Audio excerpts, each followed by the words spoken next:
Life After the Fight is a show that speaks to everyday issues pertaining to our mind, body, and soul. We will address topics ranging from mental health, self care, fatherhood, family, relationships, and more. Our goal is to encourage listeners to keep fighting through the obstacles, challenges, and struggles. The focal point is simple: seek a fresh perspective, become teachable, and improve your overall health and wellness. If you're craving more growth and development, this podcast is for you. All right, we're back again. Life After the Fight. We are in for a treat today. We have a special guest. Nice. And before we introduce her, we just want to let the audience know that we are really trying to bring people into this show that will not only give a fresh perspective, but also be transparent, open, and honest, and just be natural. And so that's what we're looking for. So at this time, we would like to introduce Miss Vicky Plumber to the show. How are you doing? I'm wonderful. Thank you guys both for having me. You're very welcome. Appreciate it. Well, we really are excited about these topics, today, but primarily the first one. I'm excited to know exactly just a little bit about you. So just in about, 30 seconds, just let the audience know your background and where you come from. Well, okay, so I actually come from or born from Little Rock, Arkansas. I've been in California pretty much the majority of my life. I currently am a supply chain material program manager. I work in the aerospace industry. Hmm. I am a Christian woman, and God is what really drives me. I am a married woman. I do a lot of service work, like not only with my church, but also with my sorority. I have a 39-year-old son and basically a 35-year daughter, and I have a dog. And well, my husband has a dog. Hmm. Which And by proxy, you have a dog. yes, There you go.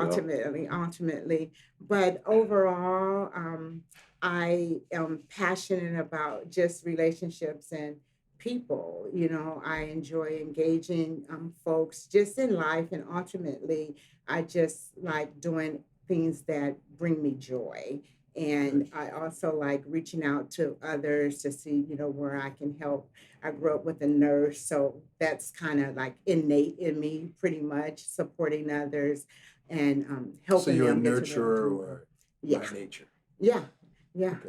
I tried to stop it, but I couldn't. Okay. Okay. And that's fine. Don't Yes. don't stop something that you have an inclination for. Yeah, so that's a little bit about me. I just, pride myself on trying to walk it like I talk it and be the best person, basically be the change that I want to see Good. in life. Good. That's pretty much. Good for you. All right. Well, let's get right into it. So this topic that I'm really interested in knowing your perspective on, something I think the audience will really be able to take heed to, because you are a corporate woman. You've been working since how old? 12. 12 years old. And so from 12 years old to now, we don't everyone need to know your age, but you have been involved in so many different types of, of jobs, companies, organizations. And so as a successful woman, the topic that we really want to talk about is it fair for women to be the breadwinner? Now, you are a married woman, okay? And you've been married for how long? 27 years. 27 years. Then you just had an Congratulations. anniversary. Just had Yeah, anniversary. just had an anniversary. Just had an anniversary. Go ahead. 27 years. Thank you. So let's just dig right into it. Is it fair for women to be breadwinners? So let's start off with this. What is your definition as a woman breadwinner? What comes out when you think of the word breadwinner? When I think of breadwinner, I think of ultimately the person that's financially bringing home the bacon. Not to say that the significant other isn't, but the breadwinner is the one that's bringing in the majority. And that's what I would consider the breadwinner. Okay. Well, one more question, and then I'm gonna pass it off to George. How do you feel when it comes to a man and a woman? Do you feel that it's solely on one individual in the household, or do you think it should be a more of a collective thing as far as decision making, or just being able to have, um, the know it all of how to run the household? Well, that's a really good question. I think I would like to start off by saying I don't think it's ultimately one person's Yeah. responsibility. I think at the very beginning of a relationship or whomever you have your significant other with, there are most likely boundaries that you should establish ahead of time. Specifically, let's just say if the woman is the breadwinner, I don't think it's fair and I don't think it's unfair. So I could say yes and I could say no. And what I mean by that, just with being a Christian woman, I always thought that it is the man's responsibility to take care of the household. But then, what I'm finding more often than not is you find a lot of women today that are the breadwinners. And so I would say it really depends on the dynamics of that relationship. And it also depends, more importantly, about the strength of that relationship. So, for example, if a woman is making more, I think ultimately she feels bad sometimes and she feels guilty because I've actually been in that position pretty much a significant part of my life. And I believe most women ultimately feel guilty because they also have to deal with the children, the household, the keeping everything clean, monitoring the bills. And now a lot of men are doing that. So, and that's more common now. So I think we have to establish again what those boundaries are going to be.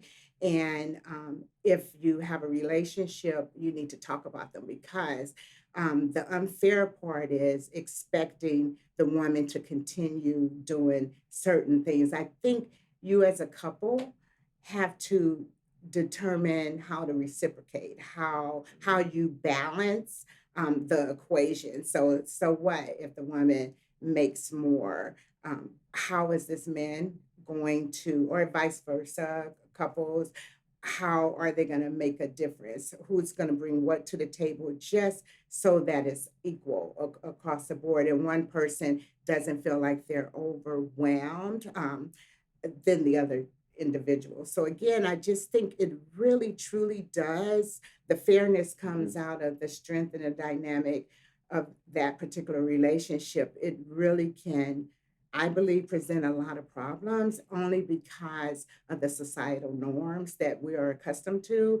And then it can also present problems because you may have a spouse or a significant other that feel demasculated, so to speak, because they Mhm. aren't picking that up. And I just think, like I said, it truly does depend on what you guys discuss up front, because if you don't discuss it, it can truly become a problem where the man feels like he's incapable, of taking care of the woman or vice versa, depending on what your dynamic is.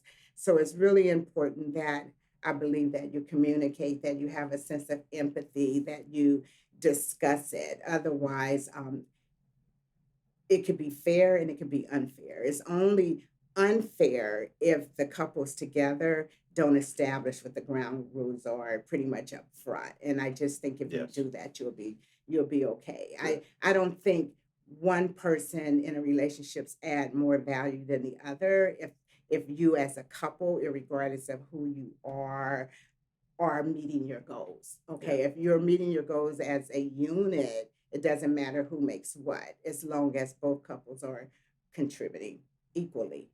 That's it. I think we can just end the show right now. Thank you for joining us on this play. Um, George, I mean, let, Series of things comes to my yes, mind. yes, First of all, thank you for sharing it and being on the show. I don't have, and because you're the guest, Mhm. I don't. I want to be very clear not to put in a lot of my own opinions on things. So I'm going to ask you more questions, if that's okay with you. That's fine. Okay. So I like that you said partnership, because with partnership, hopefully it gleans respect. So you have respect for your spouse. Mhm. The question I have, because you brought this up, you said societal norms. Mhm. Uh, do you think that societal norms are archaic in today's landscape? Or do you think that they're still very relevant today? I think both. I think they're very relevant, mainly because you can't take away a person's background or how they were raised. For example, I have a couple of girlfriends that were raised with both the father and the mom, and the father took care of the mom completely. She didn't know how to drive. She was treated just like the queen that I believe we all are as women. Okay. But by the same token, because she as a young girl saw her dad take care of her mom, that's what she's going to expect, okay, Yes. because that's what she's seen. That's really been the household that she was brought in. Now me, I'm the total opposite. I didn't grow up with a two-parent home. So what I saw was, I don't want that. I don't want that struggle. I don't want that challenge. So in my life, I know that I've always grown up saying that although I want to be able to depend on a man Mhm. to help me, take care of me, guide me, direct me, I'm not going to live my life having to. See With the that being difference? said, Mhm. and not to cut you off in your thought process there, but you mentioned a word that made me think, and I didn't want to get too far into this without stopping you. You said fair, and it was pertaining to you have girlfriends who've seen what quote unquote society says is a perfect household, the mom being taken care of, the father being the breadwinner, and so forth and so Mhm. on. Do you think it's fair that a woman not communicate that type of ideal life she has in her head, not to communicate that to the men or males that she's dealing with, so therefore it gives them an opportunity to say yay or nay to that situation, which causes way less friction because now she knows she's only going to be putting herself in a position to deal with the opposite sex uh, based on the history of what she's known, rather than bring someone who is not familiar with that type of dynamic, Mhm. and now it's just constant turmoil, constant headbutting and battling because she's trying to make this gentleman, this man, this male into the, I guess you would call it the stoic, or the her idea of what a man And what it should should be. be. I don't think that in and of itself is fair because just like in any relationship, you don't know what you don't know. Okay. Okay. So I think most times when you're communicating, I think it's so easy to fall in love with someone just because of the fluff and the excitement, coming out the gate. But it's much more difficult to stay in love. So, Mm. what I believe is you should have those conversations up front. What I find Okay. is it's less friction when you communicate. Even if the person doesn't like it, at least they are aware of it. And like I said, sometimes you have to have those important, conversations in that dialogue because again, you don't know what you don't know, but then the other individual don't know what they're up against. Okay. And I just think it's Okay. it's unfair Yeah. not to share that. Yes. And so you have to share, this is how I grew up. These are what my expectations are. A person could Perfect. tell you Perfect. if you can meet those expectations or not. Well, I appreciate that. Think that was a good question, man. Mhm. Because now let's flip it. Okay, you said about 3 or 4 times already having the conversation Mhm. up front. Mhm. Okay, being able to set boundaries. Mhm. But the stress point, and correct me if I'm wrong, Okay. it was about communication. It's about having dialogue with your significant other at the start of this marriage. What if that did happen? That is the plan, and it was communicated. And then all of a sudden, in the relationship, there's a shift. Okay. And the shift becomes where whatever you guys planned, now the plan has changed, and there has not been any conversation to add to the change. And now there's an assumption as the woman now being the breadwinner. How do you handle that situation? Okay, so just like I indicated that the communication is important, equally important Mhm, are the expectations. Okay, mhm, so when things change, like say for example, when someone gets married or they get together with someone else, mhm, they expect no matter what or how they were brought up, their life to be better. So mhm. you shouldn't get married or get, um, engaged if you don't expect your life to be better. So if you're married and you have a couple, irregardless if one person is making this amount, another person is making that amount, you still expect to eat better, drive Come better, on. There you live go. better. There you go. Okay. Yes. So otherwise, what are you in it for? Yes. Okay. Mhm, There's always something that someone could bring to the table. mhm, And I think the more transparent you are, the more effective and efficient you are. And the more effective and efficient you are, the more dynamic your relationship is. So I think even though you have that communication, you have to be able to conduct like a mental paradigm shift when something in that relationship changes. Okay. So that means you got to change, you got to grow, most likely in the days where you either grow or you go. Either way it goes. Okay. Well, So how do you handle a man's pride carefully. when it comes? But check this out. But listen to this. The reason why I'm saying that, because this is for the audience. Okay, this is for the audience. Like the conversation and the change has taken place in the relationship, Mhm, and so now whatever was discussed at the beginning of the relationship, now there's a change in the relationship. Let's say 5 to 10 years in. Okay, let's just use that as an example. mhm, Let's say the dynamics financially change, where the woman now is making more money. The man is making less money as relates to either a layoff, or he just wanted to go into a different, career um, direction. But now the finances have shifted. And so now the woman is making more money. How do you deal with the man's pride? Or what would you suggest how and dealing with a man's pride who now is making it painfully obvious that you are making more money, and now he's not really fulfilling those other obligations that you were speaking of? Remember, you were saying it doesn't matter who's making more as long as you're equally putting in mhm. and you're complimenting each other and you're working together as a team. What if that man now is making less money and he's having less impact in the marriage? That is a very good question. And you can't say he just got to suck it up. So give us a No, little answer. no, I'm not gonna say No, that's I, too easy. Too no, easy. that is way too easy. Okay, so there are a couple of things. Talk to us. Talk to us, Vicky. The audience wants to know. First and foremost, remember you said how do you handle How do you handle it? basically, and I said careful. And what I mean by that is you really kind of have to do a shift, and even though you don't want to, but you have to kind of put yourself in that person's shoes. Like you have to have a sense of empathy, but as you're speaking to your significant other, love and marriage is, about that love, that trust, that mutual affection, that mutual respect. And when those things are no longer there, that's when you get the high level of divorce, the conflict, the friction. And so, what I would do as a woman is, or even as a man, I believe this would be my thought process. Things have changed. Okay.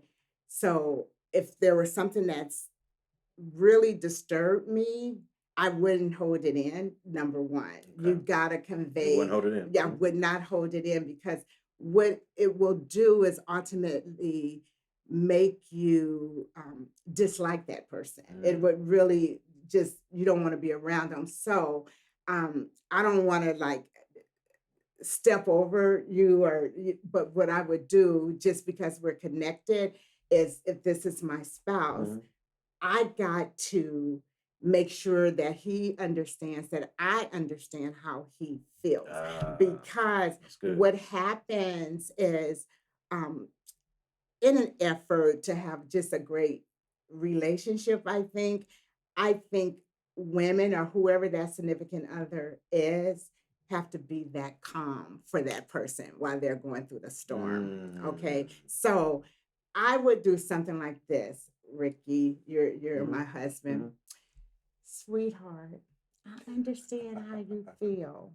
I probably would have felt that same way, but I found the more that we connect and talk about it, then things will be all great, great. And then I would try to bring him in with me, and I go, "You agree?" And I'll start shaking my head. I'm trying to get him to Gotcha. let him know. I'm just trying to calm him down because more than a notion, that man just right now is feeling insecure, okay? Mhm. And they're feeling insecure simply because they feel a loss. If I can't keep up with this woman, I'm not going to be able to keep Keep her, her. okay? I'ma lose her, yeah. And I'm going to lose her. And that's where the fear and the aggravation comes from because you're thinking not only you may be losing your spouse or significant other, anything that person, it may be inadvertent, but anything that individual perceives as value is going to be a problem until you guys are aligned. Okay. So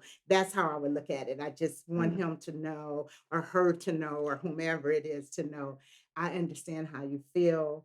I probably would have felt that very same way if this had happened to me. But I found the more that we are aligned, we can get over it. This too shall pass. And then that's pretty much how I look at it. So what do you think about I that, have a George? question for you I now. know you have one. Mm-hmm. Because everything you're saying, and I want our audience to know, we didn't give her a script for anything she said. Sure didn't. So for those of you that are scratching your head and in wonderment of well, this sounds like a perfect scenario, a perfect situation. So now the question I have for you, based upon the girlfriends, and maybe this is not an appropriate question for you, but based upon the women that you talk to, because you are a woman, in my mind, you have different set of expectations, and maybe it's because of the experiences you've had, the time length that you've been married, but your story is not atypical of the average relationship from the observation that I've made through different interactions with people. And you said that if Ricky were your husband, then you would say, look, I empathize with what you're going through, and I'm putting myself in your shoes. But what would you say to that woman who doesn't have that same empathy that you have, but they have that relationship? Is it already doomed, or could changes be made to make that better? And with that, and if you can't answer it, I understand. But I think that those dynamics have a lot to do with the individual's perception of their own reality. And I what I agree. mean by that is if you're a woman who is a go-getter, and I'm not saying you don't love your man, but but what I'm saying is you really see him as that teammate. And if he's not pulling his weight, then from what I've seen and experienced, a lot of people will drop dead weight and get someone else who's going to go in the same direction you're Yep, going in. that's true. So, what are your thoughts on that? It's a very good question, and I understand it all the way around. So, interestingly enough, I see this more specifically with men of color. I'm sure it's out there, but I can guarantee you, whoever is listening, if it's someone that is of another nationality, Mhm. there's not one woman, white, green, blue, or purple, that want to put up with dead weight. Okay, I Mhm. don't care what color you are. That's So, great. so Answer it like you would answer. okay, I don't care. Yeah. Okay, and the thing is most women today in society and environment, they have to do so much more. So I don't care even if that person isn't making as much. women are looking for someone that's going to be a wing to them, someone that's going to help them soar instead of someone that's going to be a weight and bring them down. Okay. Okay. So, having said that, you have to make it clear, and it comes, I cannot even convey how critical the communication is. Now, even if a person, because I'm sure you guys been around where you're trying to communicate with someone and it's just going in one ear and And it's not out the the other. other, Yes. there are other things that you have to do. You have to even write a letter, a love letter, okay? Or if, let's say, someone's going to lunch, put a note in their box. Hey, we have to talk. I love you. Because the more you ignore it, you're going to end up resenting that person. You really Because it are. festers. You're It going to festers, really yeah. become Yeah. frustrated. Yeah. And I've seen it both ways, specifically if someone else is specifically the woman, if they're making more. I've seen it where and been involved and experienced it myself. Okay. Okay. So I can really speak on it when a woman, and I'm just going to tell you, when a woman has someone that, let's say, for example, you mentioned get laid off. Mhm. To me, okay, it's not the fact that you got laid off. It's the fact that what you do when you get laid off. Okay. Talk to me. So, Talk to And me. so, now this is the part of the conversation I want to okay. hear. It doesn't Talk. matter because if you're on the corner selling a bag of oranges, but you bringing in gas money, you bring in grocery money, because no matter what, specifically if you have kids, they don't care. They Mhm. still want heat. They Exactly. still want to eat. Come on now. Okay. Talk. So, Your Talk. so contribution. it doesn't matter Yeah. if this person is making this amount and this person is making that amount, because ultimately you can't put any value, on the Mhm. love. So let's say, Come for on. example, like you mentioned before, what if you said you want this job, but later on down the road you want this job? If that man or that woman is happy with that job, let them have that job. Okay. Because what's going to happen is money is for the now and the happiness is long term. Okay. So if you have someone that's bringing in a smaller amount, that individual have to establish how they're going to reciprocate, what else they're going to do. Like, hey, I can't take this woman out to dinner, but I can cook dinner. Okay. That's a difference. So if a woman is, trust me, if a woman is out there working and she comes home and the bath water is run, the dinner smelling good, you're asked to just take your shoes off, put your feet on the pillow. I don't know one woman that's going to run for that. Not one. And if you know someone, I'd like to meet them. Okay. Honestly. Okay. Then I just figure you got to see what the value is. If to me, if you're coming home happy because you're working in the barn, that happiness is going to rub off on me. Okay. I'm going to get that fulfillment. I'm going to get that enjoyment. Okay. 'Cause it's And I'm going to infectious. be happy. Okay. So it doesn't matter. Like I said, now more often than not, you really have to establish boundaries. Okay. And even if you got laid off, most time, if you're lucky, you may know that you're going to get laid off. So you have that discussion. I'm going to be laid off and we're going to be missing this amount of money. What can I do? It's about negotiating, just like you negotiate with the green light. Okay. And the red light, or you negotiate with other things. You got to negotiate in your marriage too, because that's a contract. So you have to keep negotiating and making the applicable modifications in an effort to get you where you need to be. If you love that person, because I'll be honest, if that person no longer contributes, you're not going to be in love with that person very long. You know At what? all. I that you said it. Okay. We have a few minutes left. So to wrap it up, I want you to speak not to the women Mhm. that are listening. I want you to speak to the men that are listening. Okay. And Hey, pal. what would you say as a source of encouragement for men who are struggling with their financial portfolio in their marriage, suffering from in between jobs, just got laid off, or just really trying to rebound and having a hard time really communicating to that woman who has expectations and is hard to talk to and very approachable? What would you say to that man as far as how he can basically have enough hope to be able to at least communicate the truth as much as he is frightened too? Okay. So I would start off by saying just because that man may be challenged or going through some challenges or struggle, um, that doesn't make him any less valuable. Come on, And it doesn't make him any less the man that he was when you met him. come on. Okay. So you can't say this man is no longer the man that I married, because then you have to start questioning your decision capability, your Mm, mind. Obviously, he was all that 10 minutes ago. Okay, now that he don't okay. have a job, he's nothing. You have to, Yes. reassess. So what I Yes. would think, what I would want to hear, or even what I Mhm. would tell a guy, um, to say, even to a significant other, I would say, hey, I just found out I'm going to be laid off. Okay. We're not going to have this, we're not going to have this, and we're Mhm. not going to have this. Okay. The only thing that I know for a fact that we're going to have is God and each other. So, based upon that, what would you like to see now that we have these changes occurring over here? What can I do to give you the confidence that we're going to make it? Okay. And Mm. she'll tell you, okay, because she's been thinking about it. All right. She'll tell you. And those things could be just as minute as put your dishes away. Okay, put your dishes away, empty the trash, because what happens when you're no longer able to bring a certain element to the table, then you introduce a new one.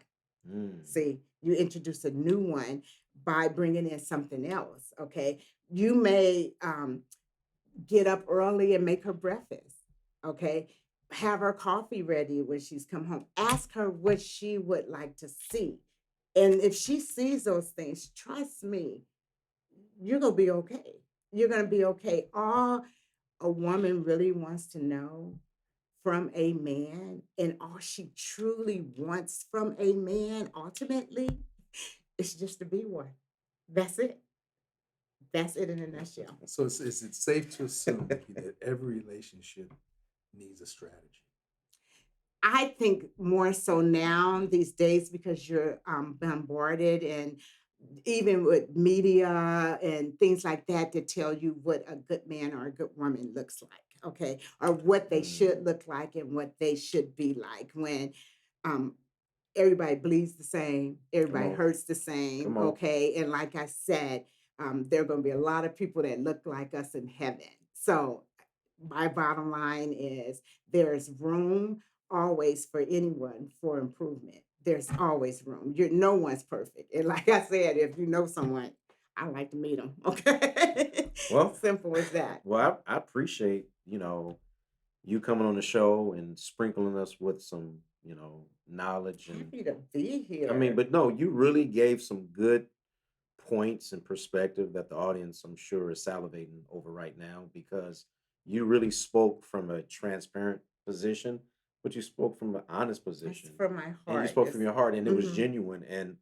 myself and George, that's what we want. We want to be able to hear women like you really bring out the truth, but also showing what the heart really looks like. Because a lot of times, both ways, men and women have a troubled time communicating in relationships. But for you to be able to give that input, it was beautiful.